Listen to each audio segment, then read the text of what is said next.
When and where were you born? I don't know, but officially now I have when I registered to come to this country, I registered as April 14, 1960.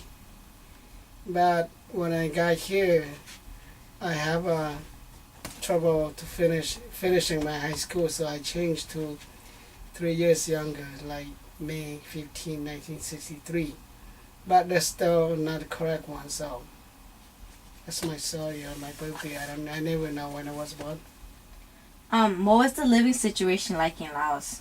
Did you grow up in Laos?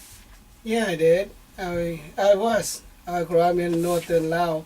I was born in far northern Laos. Then we moved because my dad was in the military, and we moved to Sian Kwan, which is the military region too. And I was raised in Sian Kwan. What was the living situation like though?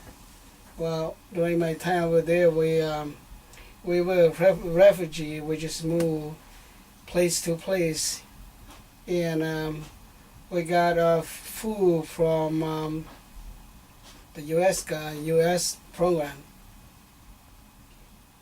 through the war. All my young age, we never have a chance to settle permanent in one place, so we can do farming, but we just move place to place temporary. Were there other family members in the area? Yes. Were you do you have any brothers and sisters? Oh, for my family. Mm-hmm. I have for my mom, I have a brother and a younger brother and a older brother. What kind of games did you guys like playing when you were growing up? Well, for the countryside, like we only have time to play around during New Year's time, so we play top. That's the only game we can play countryside. Oh. In the city, they do have different sport, but not in the early time. What is your earliest childhood memory? I remember just we are moving place to place. We never have chance to settle a permanent place. What was your dad's job?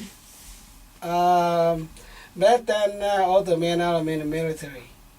My leader wanted all the men to go to fight the war for the United States. What age did you join the Vietnam War? Probably about right in between the 10 to 12. I started. Then I joined the Why did you join so young? Well, the Hmong population back then, according to the information we have, like 320,000 Hmong people, right? And in Laos they call it, because we on a hill tribe. We always settle our village or town on top of the hill, so they call us the Highland Lao.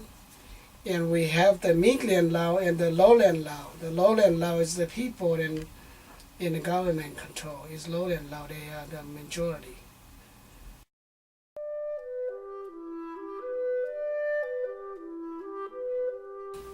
So what was it like fighting in the Vietnam War at a young age? Do you remember anything?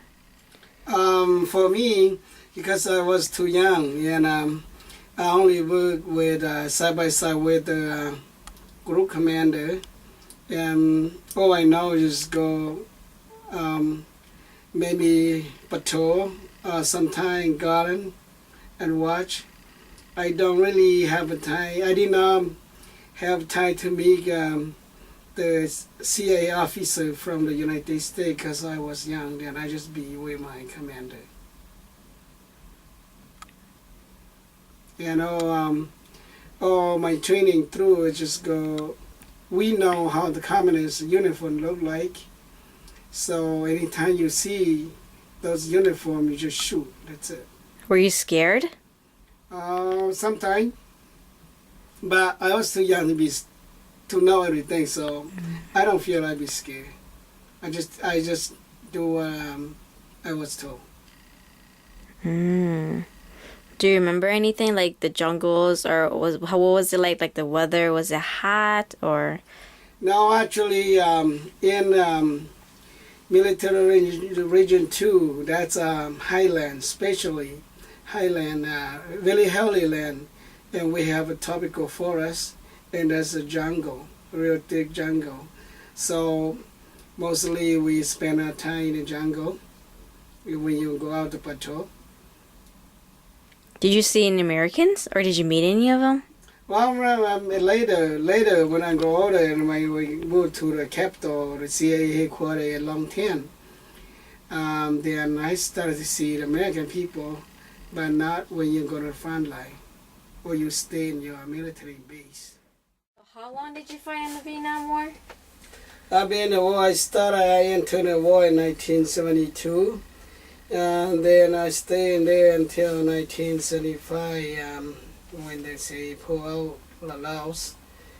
Then we started another war because when the communists take over Laos, the government, and they start searching for our member who served for the CIA, the United States, then they started to execution those people. And we had to escape the village to the jungle. Then we start fighting another war, more like self-defense, and nobody know in the outside world. Then my very heavy time is that time. So what was it? How long were you running from the communists? We started war from right away, immediately after May 1975. Then I stayed in the jungle and fight until 1978. In 1977, early April 23rd, 1977, my older brother was killed during a battle with the North Vietnamese troop. Then I stayed in jungle until January 1978. Then I moved to start my journey to Thailand for safety, because I feel that if I stay any longer, I might be killed too, so our family will be finished. So I have to escape the war to Thailand. But when I got to Thailand, the Hmong leader, especially the Rong Pao's officer, has sent us back to Laos as an intelligence group to Laos to investigate it or to get information how the communists treat our LGU member. We are called LGU member. LGU means Special Guerrilla Unit. What was it like? Because I know that you crossed the Mekong River. Like, how was that like? Was it scary? Or were people following you when you were crossing? Oh, that's another battle that we have to fight through. You know, during the journey from northern Laos all the way to Thailand, lots of people got killed, and lots of people got killed by disease, by hunger, or by ambush by the communists. Because that was if you have a family member with you, that's harder. But I'm so lucky that my group were only a soldier. So from the northern Laos to the Thai border, which is the Mekong River, sometimes take months, sometimes take less than a month to journey in the jungle. To sometimes we run into an ambush. So my commander got caught by the communists, and they took him because we have fought so many battle in our area in northern Laos. So our soldiers mostly got killed. And during the battle, that we got ambushed by the Northern Vietnamese and the Lao communist troops in the right in the area close to Mekong rivers. We probably have like 40 soldiers left with him, and we lost the battle and we spread out. And my cousin, which is the commander, pictures right up here. He got that's my cousin, the commander. He was a police officer during the Vietnam, during the CIA time, but after that, he became a commander for our group. And he got catch, and I was survived the battle. But when I got, so the second most danger because Hmong people are a hell tribe, and we don't have so much experience with water. And lots of people got killed by crossing the Mekong River because when you got to the, nothing you can bring because you have your weapon and your food behind on your back. And with the family, man, they have a children on their back too. And if some you lucky, you make through all the way to the water, then because we had to sneak by through the Laotian communist village, we cut the banana tree, or sometimes we cut bamboo tree far on the mountain and bring it along, used for floating equipment. And some use just use plastic bag. If you have somebody came back from Thailand, and they brought it with them, you can use a plastic blower out and zip out and use for two plastic or maybe 4 plastic bag. And tied together, you just lay your body on top. And for me, we use the bamboo, the banana tree. So if you're a soldier and you're single and you just chop one banana tree, you lay it on top. That go faster than any other thing. And right now, I went back to there, look at where we crossed. If somebody just tell you to jump in there cross, I don't think I'm going to do that. But because during light and death, at nighttime, you don't know what's going on. You just look at the water. It's just look at like you look into the sky. It's so big, and you just jump in there and swim. Take a long time to get to the other side. Cause you can, when you got to the water, you can look down further, like a miles down. You gotta look at it 3 times before you can reach the other side, cause you look at one section like you eyeball or something, you mark or something. When you get to that part, then another section down. So it take a long time to cross to the other side. When you get to the other side, you just can't stand up right away because your body is so tired. You try to get up, you're gonna fall down right away. I know that you took a trip back to Laos. How was it like now? How is it now? What's now because it's better. Well, I can say it better, but it's better than when we were in the jungle. Mm-hmm. The Lao people alone, they can't do nothing because the funding by other country is doing something like building something, build a bridge or building hotel, motel, or road in Laos. So it looks better than before, but it's not coming from the Lao people. Only other people. Excuse me. For example, they built a beautiful hotel in Laos, but they had to collect the rent or the fee from the visitor, the tourist, for the next 30 years. And after the next 30 years, they just turn the building over to the Lao government because they don't have any money to pay for it. So that's how they do the business in Laos right now. Do you feel like the war is still going on, or do you think it's over, or will it ever be over? No. It's never be over. Because at this moment, we still have people hiding in jungle. Who was the CIA? We inherited the CIA's problem from the Vietnam War. So we still have if you're speaking in the city, it's different, but you're speaking to our people outside, like my friend, they still hide in jungle day by day. Lots of them got killed because the community and the Vietnamese too keep searching in the jungle because they try to chopping tree, take anything in out of the Lao territory to other country. And they start killing the people in the jungle. And we still have people in the jungle.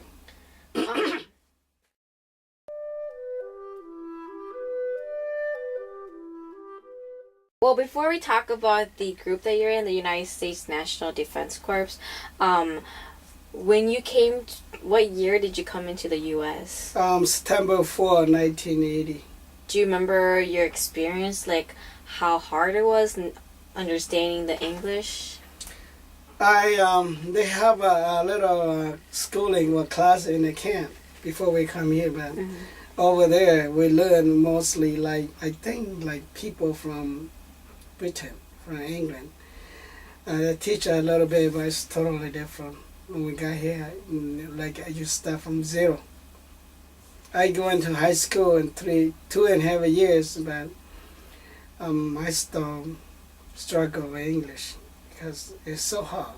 Wait, when you say the Britain or the England, they came, do you mean like the way their accent is? Oh, so they taught you the way they spoke, and then when you came to... Right, so you can see how they sound like Southern and Northern United States people, they talk funny. They sound funny. So when you got here, you trying to say what you learn in Thailand, doesn't work. Do you remember anything? No, it was too long. No. How did you did the government help you find a job, or because I know that you're a translator in the Lincoln High School? Like, how did that come about? Do you remember? That is a different story. Okay. When excuse me, when I first come to the United States, the government will help us for 18 months. After that, you're on your own. You gotta find your own job. They don't help you, but they do settle. They ask the British organization, like the Hmong office, and they can help you through there. In some case, you got a job through your friend. Because you're single, it's not that hard to handle. You can go out there and even you got your work through a school program, like your high school program. They help you find a job. So when I go to high school, in high school, I also work after school job, which is the school personal find a job for me. And plus my other job on the weekend, cooking in the restaurant for a Japanese restaurant. So what kind of education did you get? Well, I don't get a whole lot from my school, my year in school, but I do learn a lot from the outside. And also, when in '89 we moved to Wisconsin, I went to LTC, which is a Lakeshore Technical College. I graduated from auto body technician there. So I learned a bit from there, and then after that, I started on welfare. And because you guys, family with 6 kids and my wife, and I went to see the assistant for help. And they say, well, either you work and you don't get enough paying money to help your family, then we help you. But if you refuse to work, then we're going to cut off like that. So I have no choice but accept the job, fire job. Then, because back then we still have, even my young English is not perfect, but it's better than some other people here. And that time we still have refugees coming from the camp. So the Manitoba Public School, hired me as a bilingual translator. That I can work with the little kid and translate from. I work from kindergarten to high school level. Mostly, I help with kindergarten student one-on-one or maybe two.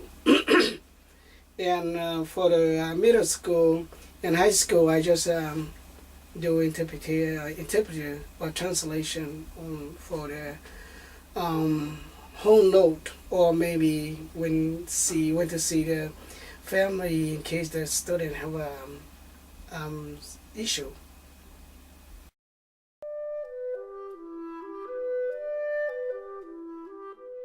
So, can you explain more about the United States National Defense Corps and how you got into it? Well, all my life I want to do something for people. I love the people. It doesn't matter Laos or the United States. I love to serve the people that I live with. I'm be happy with the country that I live with. So we started an organization as called the United States National Defense Corps. And possibly a few more organizations before that, but now we volunteer, we organize our FGU veteran, the Hmong, the Lao, Hmong and Laotian member who still interest in serving the public, and mostly we joining together so we can organize ourselves, and we pursue our to see with the U.S. government to see if we can get any limited benefit for our FGU Vietnam veteran, and that's why we joining up with the United States National Defense to serve for Homeland Security, and we provide military final honor for our deceased veteran member, and help the family in as needed.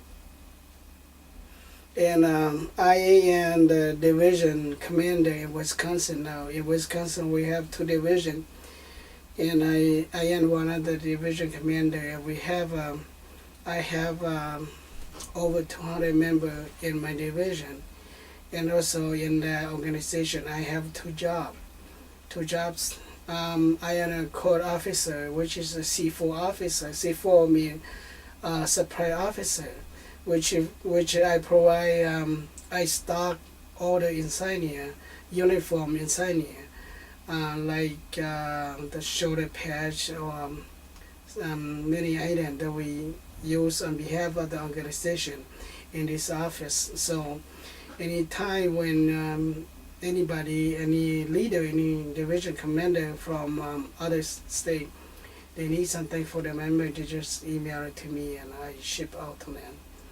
And I have 2 jobs in there. Plus we establishing an organization like this package.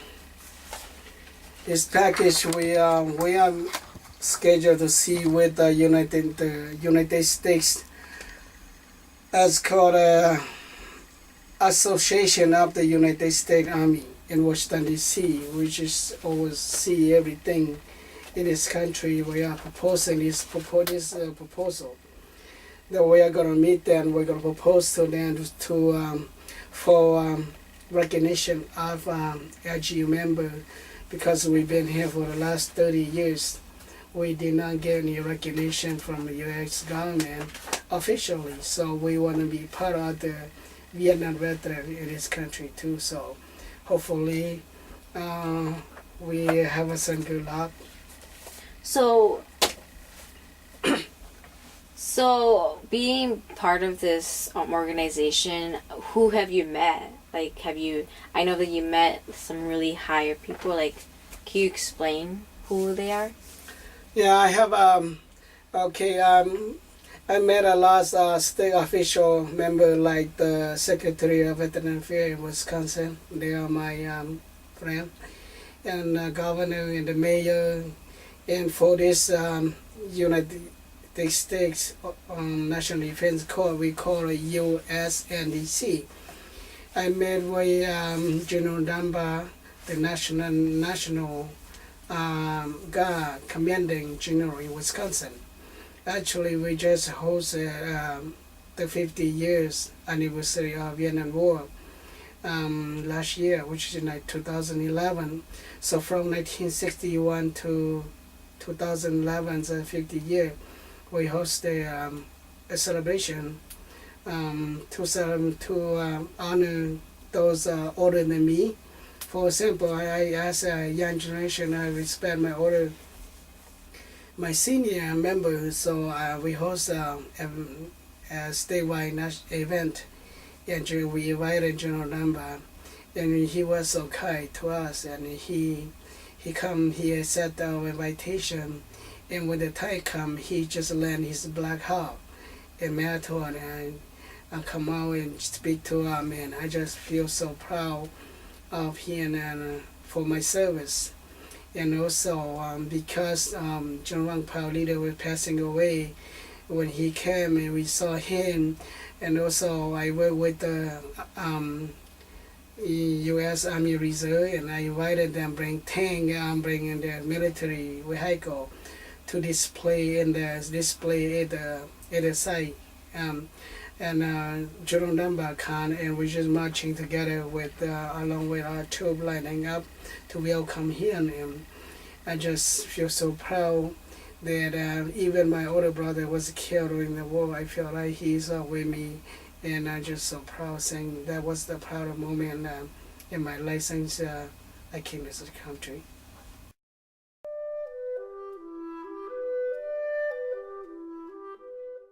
You've accomplished so much in your life, Dad, like when you were younger and now here you are right now.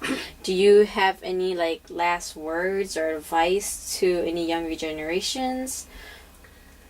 Let me add one more thing. During my public service, I joined like 6 other very high level Hmong organization too. So I hope I am the national Han Clan representative for the whole United States, and also a member of the Human Rights Organization. So we went to New York when the communists overseas killing the people in the jungle. Then we had to go to the United Nations and ask for help. That's why my hair is turning gray, because so many things that I dedicated my life for public service to help people. So I'm always busy. And my last word for the younger generation is this. If you're going to, because I'm speaking on behalf of the military issue and the veteran issue, if you're going to go to war, you got to make sure your government behind you, or you got support by your government. Otherwise, you're going to be like us, because when the CIA abandoned us in Laos and they run back home to the United States, especially so far away they cannot help, or they just dump us back in the jungle, and the communists just hung us and kill us like animal. We have a video we named Hunt Like Animal. So if you're gonna go to war, make sure the government's on your side. Thank you, Dad. Thanks.